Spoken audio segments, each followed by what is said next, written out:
बात सिर्फ इस नॉमिनल टर्म्स में नहीं कि मैं रिलेटिवली गरीब हो गया, उसके पैसे इतने बढ़ गए हैं कि अब वो जिस भी चीज को खरीदेगा उसके दाम बढ़ा देगा। तुम्हें भी अपने बच्चे को स्कूल भेजना है, वो जो ऊपर बैठा हुआ है कैपिटलिज्म का बेनिफिशियरी, वो भी अपने बच्चे को स्कूल भेजेगा। स्कूल में सीटें लिमिटेड हैं, तो वो जो लिमिटेड सीट्स हैं उनको तो ये ऊपर वाले ही भर देंगे मोटी मोटी फीस दे करके। अब तुम भी चाहोगे कि मुझे भी अपना बच्चा पढ़ाना है, तो तुमसे भी तो वही फीस मांगी जाएगी ना जो फीस वो ऊपर वाले अफोर्ड कर सकते हैं, वो ऊपर वाले अफोर्ड कर लेंगे क्योंकि उनकी सैलरी 80% बढ़ी है। पहले भी ज्यादा थी और 80% बढ़ भी गई, और तुम्हारी ये बस 5%, तुम कैसे अफोर्ड कर लोगे?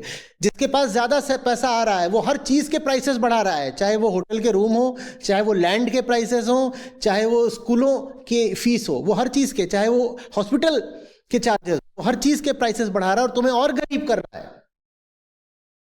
लेकिन तुम गिनते हो, देखो मेरी सीटीसी, जिस आदमी को जिंदगी में एक मकसद मिल गया हो, पर्पस, उससे जाके पूछना, तुम पाओगे कि उसकी कलाई में घड़ी तक नहीं बंधी हुई है। क्या दिन क्या रात, क्या गुरुवार क्या शनिवार क्या इतवार, क्या ये महीना क्या वो महीना, क्या गर्मी क्या बरसात, वो तो डूबा हुआ है अपनी मौज में।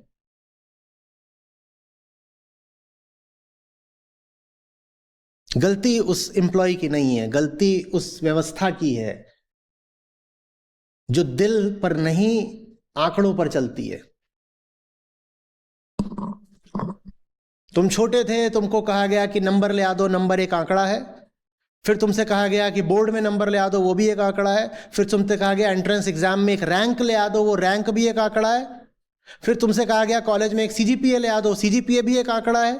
फिर तुमसे कहा गया प्लेसमेंट में एक सीटीसी ले आ दो, सीटीसी भी एक आंकड़ा है।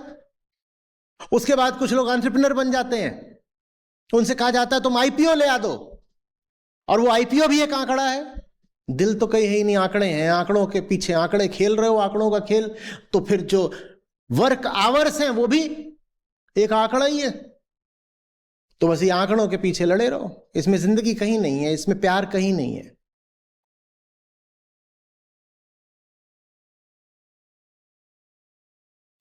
तो जिनको बिकी हुई जिंदगी जीनी है, मैं बिल्कुल सहमत हूं, उनके लिए वर्क आवर्स बिल्कुल लिमिटेड होने चाहिए और उनके वर्क लाइफ बैलेंस का पूरा ख्याल किया जाना चाहिए।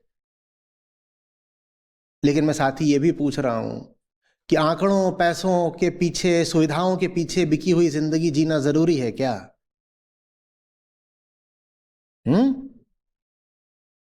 तुम्हारा काम, चाहे वो तुम्हारी नौकरी हो, चाहे वो तुम्हारा व्यवसाय हो, अपना व्यापार हो, वो एक दिली चीज क्यों नहीं हो सकता? दिली चीज क्यों नहीं हो सकता? ये सवाल है, सबके लिए सवाल है। और दिल से नहीं जी रहे हो तो जी भी रहे हो क्या? रोज सुबह ऐसा काम करने पहुंच जाते हो कि उठते हुए कोफ्त होती है, कार्ड स्वाइप करते हुए नफरत होती है। तो ये जिंदगी है कि क्या है? और ये सब किस लिए? कि थोड़े से पैसे मिल जाते हैं महीने के अंत में, उनसे घर चल जाता है और खुश हो जाते हो, कुकर की सीटी बज गई, मजा आ गया। लिए लोग कहते हैं वर्क लाइफ बैलेंस तो होना चाहिए ना। क्या करोगे? अच्छा, घर जाकर के वर्क लाइफ बैलेंस होना चाहिए तो हॉबी परस्यू करेंगे। तुम्हारे हॉबी है, तुम्हें हॉबी से इतना प्यार है, तो तुमने उस हॉबी को अपनी जिंदगी क्यों नहीं बनाया? क्यों नहीं बनाया?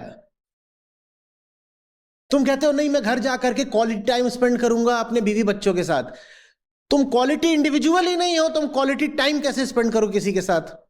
तुम क्वालिटी इंडिविजुअल होते तो तुमने सबसे पहले क्वालिटी वर्क अपने लिए खड़ा करा होता ना।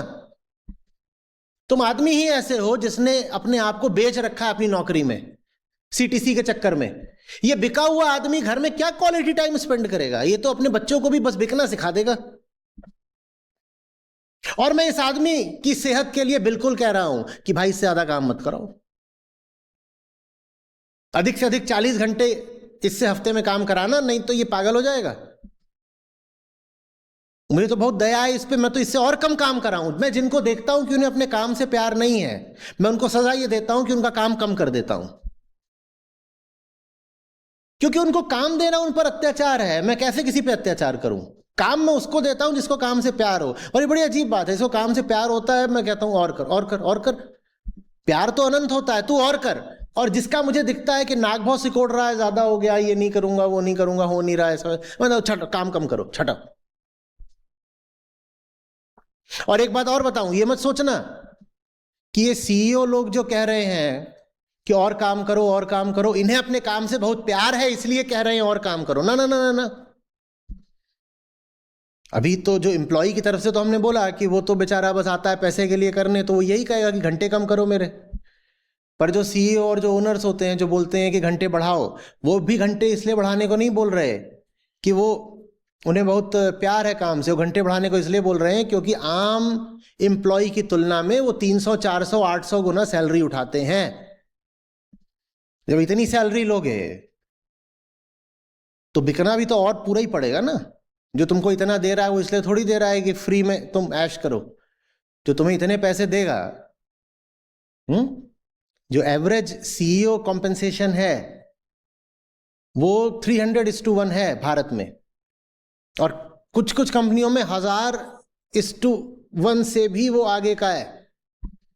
माने जो एवरेज एम्प्लॉय सैलरी है और जो सीईओ सैलरी है उसमें 1000:1 का रेशियो है, समटाइम्स एक्सीडिंग दैट।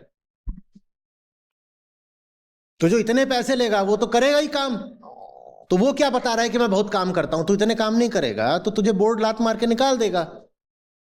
तो तू क्या बोल रहा है कि मैं रोल मॉडल हूं, मैं इतना काम करता हूं, चलो तुम सब भी करो।